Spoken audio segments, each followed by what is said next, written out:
Salam əziz abituriyentlər, növbəti sualımız DİM 20 variant 1-ci qrupdandır. Sualda deyilir, eyni qüvvənin təsiri ilə düz xəttli hərəkət edən 1 və 2 cisimlərinin sürətinin zamanaslı qrafiki verilmişdir.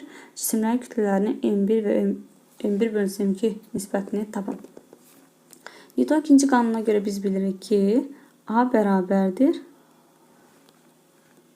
F bölünsün M'dir.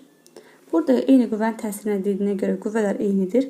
Biz onda təcilin kütlə arasında asılığa baxacağıq. Deməli, burada yazacağıq ki, M1 A1 bərabərdir M2 A2. Buradan M1 bölünsün M2 bərabərdir A2 bölünsün A1. Buradakı asılıqdan birbaşa yaza bilərdik. Kütlənin təcil arasında sadəcə daha aydın olsun deyə mən yazdım.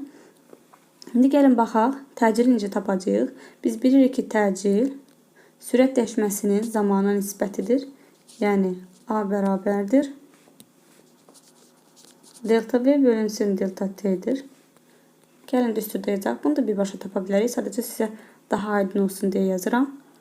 A2 üçün yazıram delta V2 bölünsün T. A1 üçün yazıram delta V1 bölünsün T. Gördüyünüz kimi T'lər də eynidir. T'lər ixtisar gedər. Baxın 4 saniyə.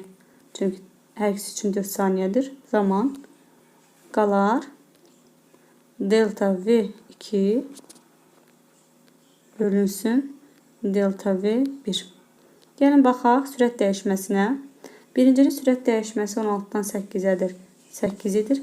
İkincinin sürət dəyişməsi 0-dan 4-ədir. 4-dür. Yerinə qoyaq. İkincinin sürət dəyişməsi 4.